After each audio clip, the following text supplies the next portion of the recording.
Just looking at the rest of the PEP meeting, what are his targets? Have you set targets? Let's have a look at this on here. So they're very academically focused. Okay.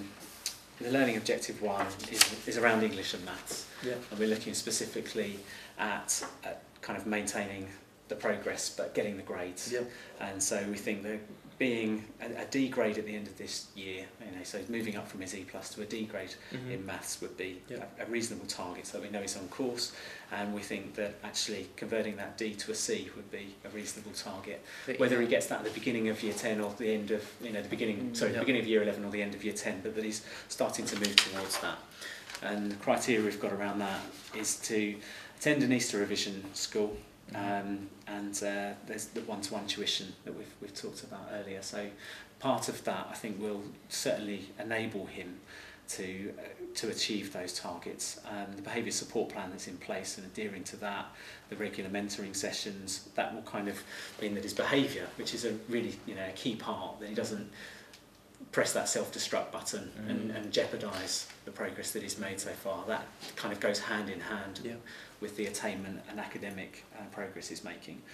The other learning objective is around, maths and English are important, but so are his others. And he's got capacity in those other subjects, whether it's through motivations or whether it's through science that he's doing well at. PE he's doing particularly well at. I think it's going to be quite important. I know he said he's not interested in mechanics past 16, but I think that's going to be really important that he does stick with the motivations course.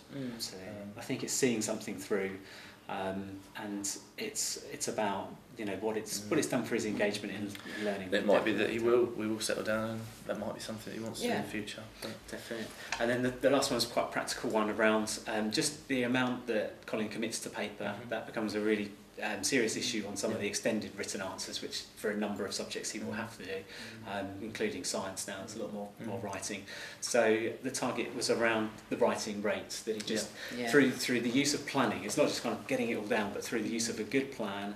And that's something that he's been going through with a number of subjects that have got that joined up approach to supporting extended written tasks. And that I guess hopefully if we can get him to engage in the one-to-one tuition, that'll help. That'll really help. Yeah, I think that'll kind of up the quality. I mean, that's just a simple, because that's quite measurable for Colin as well. He can see, well, I've sat that exam and I did this much. Because there were times where he just, he sat there for half an hour having just completed that bit, and you're not giving yourself enough of a chance. Sometimes an examiner can only mark what is there, so to get a bit more committed to paper.